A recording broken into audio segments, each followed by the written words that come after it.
Hey everyone, it's Natalie. I know I haven't done a video in over a month and I apologize, but as a lot of you guys know, I did move to Wisconsin, and this last month I was just taking a break, trying to enjoy my home, unpack all the stuff that goes with it, like changing titles and all the address stuff and IDs and all that, right? So I have been talking to many of you, though, throughout the time through life coaching. And in the last week and a half, I've been hearing more things about growing distant in your relationship than any other subject that, you guys bring up to talk about. And so I could only imagine how many of you guys actually feel like that right now, but are either too ashamed to admit it, to bring it up to family or friends, to bring it up to your husband, because you're in this all-out fight for your relationship. But at the same time, you feel lonely. You feel like there has been a wedge placed in between you and your partner. Your sex life has died. Your intimacy has died. The closeness has died. Wanting to spend time together has died. Now you find yourself distant. You find yourself not wanting to be around your partner, not wanting to have sex with your partner, not wanting to be touched by them. Even the slightest things like a gesture in their hands or in their face, or the way they pronounce things, or the things that they say can remind you of the narcissistic in-law. And when you see that in your partner, whether you want to admit it or not, I'm the first to tell you I've admitted it, you find disgust in your partner. You start looking at your partner like as if they are the narcissist. And so when it comes to the intimacy and sex and all that goes with it, you just don't want anything to do with it anymore. You find yourself in those moments forcing yourself to have sex, forcing yourself to allow that touch, forcing yourself to kiss, forcing yourself to hold hands, forcing yourself to spend time with your partner watching a movie on the couch cuddled up. And you feel fake. You feel like you are just going along with the motion. Because at one time, you did enjoy all those things. But because now the trauma has happened, it has set in, suffering with PTSD, you're feeling alone, you're feeling like you're fighting this battle all by yourself. You look at all the things that you used to enjoy with your partner as a chore. That's how you start looking at it, as a chore. And some of us can't even force ourselves to do that chore because we're so disgusted at what has happened. We put a lot of fault and blame on our partner. We put a lot of fault and blame on ourselves. We think to ourselves, why didn't I stop this a long time ago? Why my partner didn't stand up for me? And when you have a weak partner, which unfortunately they are weak because they've been abused by the narcissist too and normalize their behaviors. As a woman looking at your partner, a man, or maybe it's vice versa, maybe it's your wife. When you start looking at your partner with disgust, like they're weak, like they don't protect you, like you're fighting this all alone, like they don't have your back. You start looking at them like, well, why am I with you? You don't protect me. You're not strong enough to stand up for me. You let me get beat down. You allow someone to come in and abuse me. And you think, why? You turn me off sexually. You turn me off emotionally and psychologically. I honestly I'm in this relationship like we're literally like your roommates. All because of the narcissist. All because of that. All the trauma, all the BS that you went through, all the fighting, all the battles that the narcissist has won by manipulation. All the failures of you, all the failures of your spouse. And you start to think, I'm all alone. This is a lonely, lonely fight. And I don't know what to do. Do I just keep going through the motions to save my marriage because I fought so hard? Or do I end things and call it as it is, a failure? A failed marriage. A failed marriage because my partner, as you might feel, did not do the right thing. A failed marriage because the narcissistic in-law had an agenda of pushing you out of their child's life. And you feel defeated. And you feel like, well, they accomplished it. But at the same time, because you've been in this battle, you don't want to admit it. So you keep fighting even when you don't feel like there's anything left in your relationship. I've been there. I've done that. I've forced myself. I have found myself cringing at a touch, cringing at a kiss, cringing at the insinuation of sexual intercourse or anything like that, right? Totally cut off from my sexual needs, totally cut off from my emotional and psychological needs when it comes to my partner, because I look at them like they're their mother. Like they are their mother. And it's absolutely disgusting to feel that way. But even though I said all of that, it's just like, right? It's like, oh my God, Natalie, how is this ever going to be fixed? How did you fix yours? It can be. I fixed it. And I can tell you for about 3 years, I didn't have sex. I'm not going to lie. About 3 years, I cringed so much. I pushed my partner away. I asked him not to touch me. I asked him not to hold my hand. I asked him not to kiss me. Even laying in bed, going to bed at night together. Little things like his breathing or his foot moving or just little things would just like, disgust me. Like even the sound of his breathing, another human being breathing, made me cringe. And that's because of trauma. That's because of everything that your narcissistic mother or father-in-law has done, and the very fact that you did not get the protector you were looking for through your partner. And you ask yourself, well, does it get better? How did you get where you are, Natalie? How can I overcome, this feeling that I have, animosity towards my partner? Well, if you were at the point where I was, where my partner knew better than to touch me or to ask for sex, then you have become the problem. And I hate to tell you that. And it wasn't until I really started wanting that affection back, wanting the touch, missing him grab my waist or kiss me on the neck while I was cooking and things I used to do. When I found myself missing it, I remembered that I'm the one that told him no and to stop, and he respected it. But now, here I am wanting it again, missing it, missing that marriage, missing that relationship.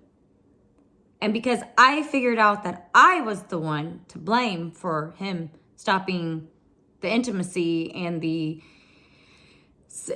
being just sensual with our relationship, I decided that I wanted to change that, because I would see like my friends as married couples or girlfriend or boyfriend, and I would think, God, I miss that. I miss that. What do I do? I told him no. He respected me. He stopped. But how do I get it back? And I can tell you, sorry, I had pushed my partner so far away that we were literally roommates. And I decided one day that no matter how much I cringe, my husband is not his mother. My husband is not his mother. And I started to separate my husband from the way that I saw him, that I portrayed him, that I said, I started getting mixed up and thinking, well, look at the things that you're doing. You look like your mother. You're acting like your mother. You're doing little hand gestures or body gestures or body language, whatever. It would trigger me into thinking about his mother. And I wanted, I was at a point in my relationship where it was either going to break or we were going to make it. And it was me in the deciding factor if we made it or not. He wanted it. He wanted the relationship. But it was me who pushed him away.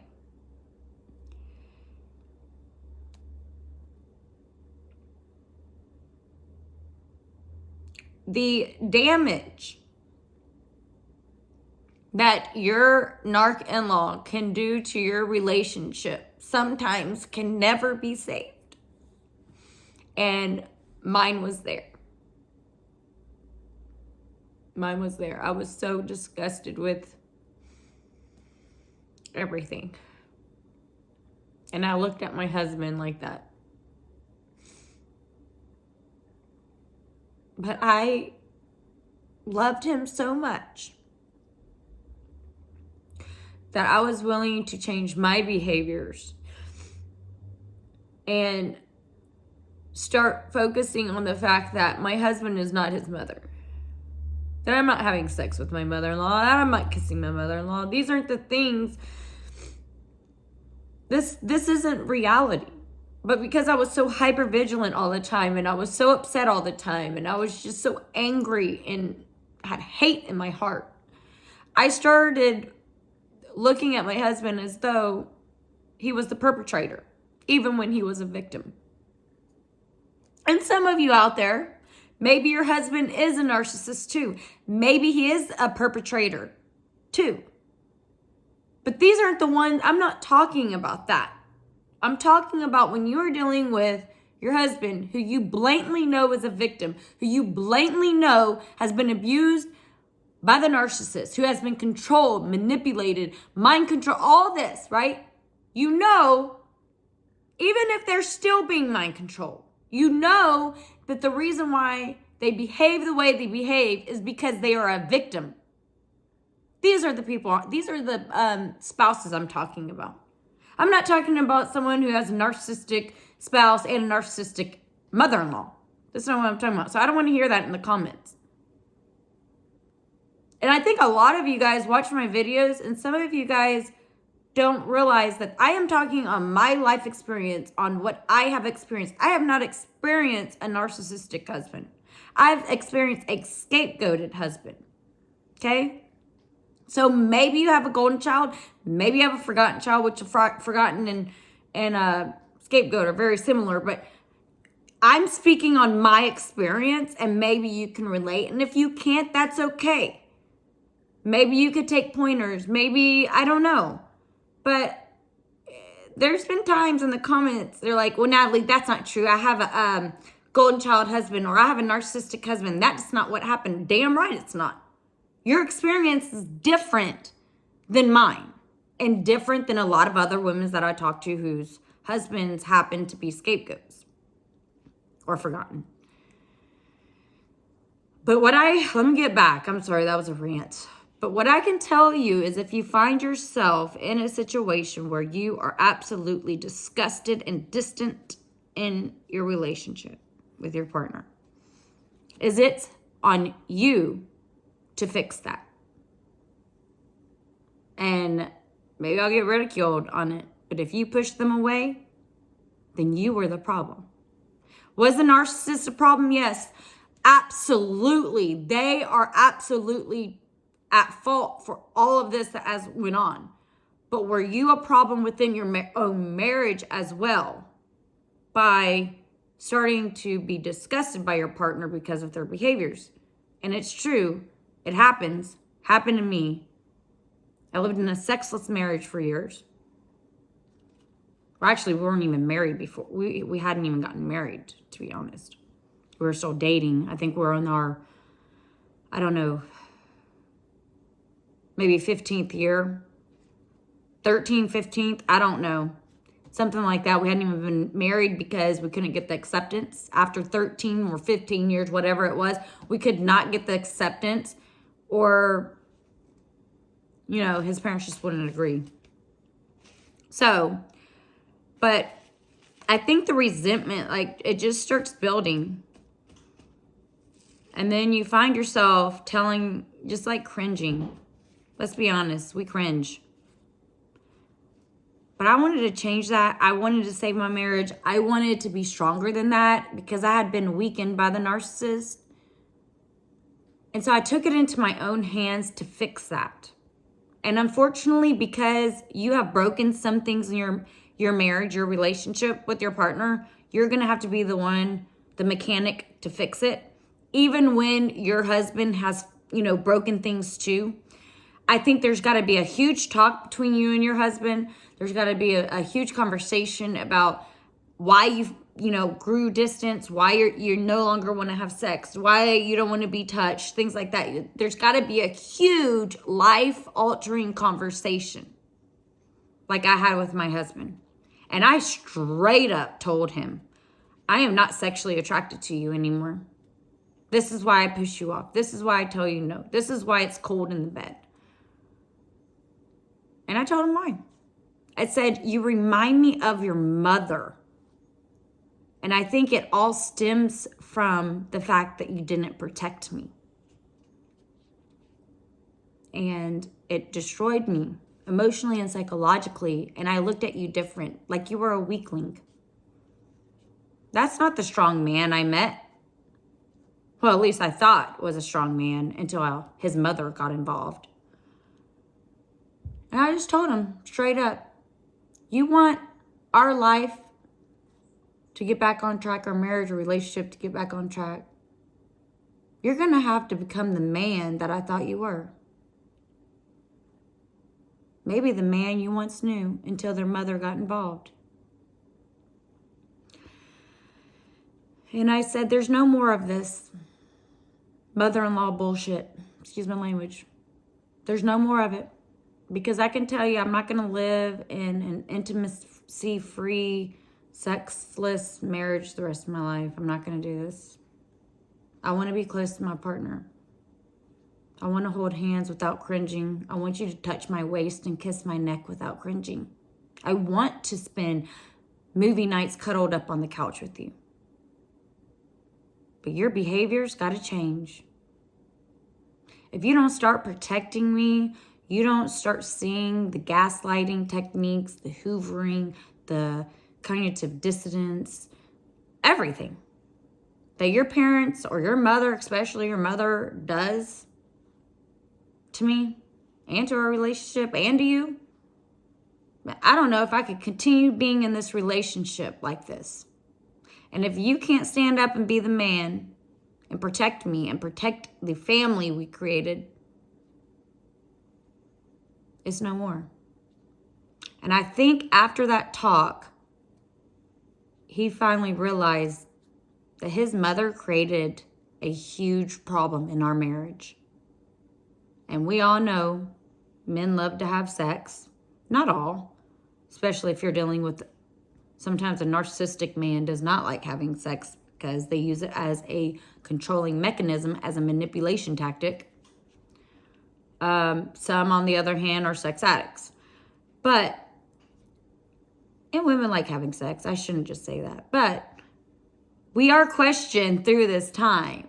You never want to have sex with me anymore, your partner might say to you. And you're not strong enough, or you're too afraid to admit why. And just like straight out tell them, because you remind me of your mother and I don't want to have sex with your mother. You know what I mean? And so I think that talk woke my husband up and said, yeah, you want some of this again? All of this again? You better straighten your butt up. Because if not, I'll go find love somewhere else. Someone that truly loves me. Someone that will truly protect me. I know when you have kids, it's hard to do that. But like, you really want the rest of your life to be like this? So it takes you putting in the effort, the time. You really have to commit back into your relationship and make things happen. You have to tell your partner, it's okay to touch me. It's okay to ask for sex. It's okay to be intimate. It's okay to cuddle. It's okay to touch. You have to let them know, because it's been so long since they have, you've shut them down so many times that they don't know if it's okay anymore. And so you have to reiterate that you do want intimacy in your relationship. Since you drove it out, you've got to drive it back in. And sometimes, unfortunately, because you've gotten in this rut and you find yourself, constantly, you're just the normal behavior is like, no, I don't want that. I don't want this. Don't touch me. I'm not gonna have sex. Since you've gotten into that rut, it just comes automatically into you, psychologically and emotionally. But if you want the opposite of that, you really don't feel like you feel like that, but you don't, then you have to turn it around. You have to start inviting that back into your life. Even if that means that things that have not been normal in your relationship a long time might feel forced. And I'm not saying like forced sex or anything, just like letting him hold you, touch your arm, kiss your neck, because you have gotten in this routine where like, no, I'm so, I'm gonna defend myself, that you don't know how to let loose. You don't know how to let go. You don't know how to just relax. That sometimes allowing a kiss on the neck, allowing a touch, allowing a kiss on the lips or a hug, sometimes it does feel like you are forcing yourself. But reality is that you have gotten into a pattern of saying no, that you no longer know how to say yes. And sometimes you have to practice saying yes. And you have to practice not saying no. Now, if you have boundaries, whatever it is, of course say no. But it takes you to fight for your marriage to get the intimacy back in through routine. Because now you have routinely said no. You now have to routinely say yes to that touch, to that kiss, to that hug, and things like that. And I found doing that, it set the precedence, I can never say that word, for the future. So my future, in my head, I imagine us being intimate, us holding hands, us feeling the butterflies, or whatever you want to call it. Things that I imagine like, oh man, I really miss him grabbing my waist and kissing my neck when I'm cooking. I really miss that. And I really did. I'm no longer going to say no. Even if I kind of feel like saying no, I'm going to say yes, just because I'm in control of my own destiny, my future. And if the future that I imagine is him coming up spontaneously and kissing my neck and grabbing my waist, and that's what I want in the future, then here in the present, I have to say yes. And maybe I'll get criticism, but this is what, listen everyone, this is what I did. I'm not telling you have to do this. I am just telling you what I did. That is what this whole channel is about, is what I did to change my marriage, to change what happened to me in the past with the narcissistic mother-in-law and what is going on in the present today in my marriage and with my in-laws, my narcs. I wanted different. And you might go on a forum or something and you tell your story and you have all these angry, hostile women on there saying, oh, who cares? You're married, like you have children, you're married, right? Oh, who cares? I would leave him. Oh, no, I would never put up with that. You take the children. You go here. You do that. Why would you do that, girl? Oh, you stupid. Don't go on those forums where those ladies are telling you that. That's the wrong advice. It's the wrong advice. These are angry, hostile women who feel burnt, like we all do. But their hostility has literally overtaken who they are as people. And I refuse to do that because I wanted a happy life. I wanted a happy future for my child, wanted a happy future with my husband, and I was willing to fight for my marriage. Some of you are willing to fight and your husband's just not going along. That's different. But my husband was willing to fight for a relationship the way I was willing to fight. And it takes conversating and it takes heart-to-heart talks, things like that, right? So if you want your marriage to get back on track, it takes you to initiate the direction that you want your relationship to go. And maybe you're not there yet. And that's the other thing. Maybe you're not where I am. So don't ridicule me. Don't complain. Maybe you're not. There is different stages in this healing. But at the moment that I saw what was going on in my marriage and I saw the narcissist was winning, I stepped up to the plate and said, honey, that ain't happening. Like, I came this far. I'm not going to let you come in and destroy my marriage. I'm going to save it. I became Superwoman. My husband became Superman, and we worked together and respected each other and overcame challenges that had been lurking in the dark for many years.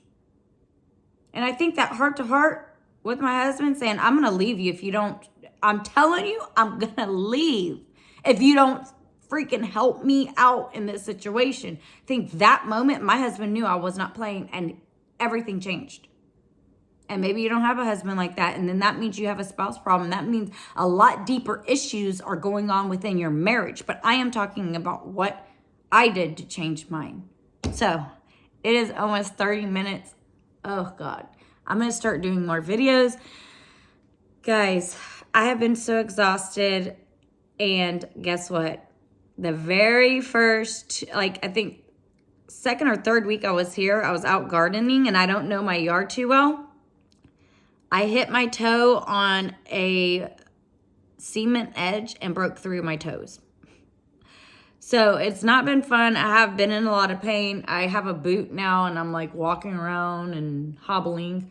But yeah, I mean, if you, I keep getting questions too. How do I contact you, Natalie, to get life coaching? So it's my channel's name at yahoo.com. It's Good Intentions with an S, life coaching at yahoo.com. Yes, I wish I had done it shorter with abbreviations now because it's a long email, but that's what it is. It's my channel's name at yahoo.com. You can reach me.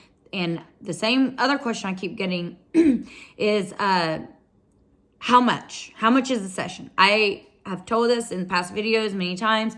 My sessions are by donations. I don't think it's fair to put a $75 price tag on an hour or 2 hours, whatever. Because we're already hurting, we're already suffering, and to put a financial burden on top of that for you to get help is just wrong. It's just wrong. So the way that I do my life coaching is it could be an hour, it could be 2 hours, it could be 3 hours, however long it is. You donate what you think I deserve or whatever you can afford. That's basically how it works. I'm not here to get rich. I'm not here to swindle anyone. This is just something that I started doing this YouTube because I was so alone. And I talked to so many people that were too. And so this is why I have a channel. Okay. Peace, love, and harmony. I will see you guys very soon. Bye, guys.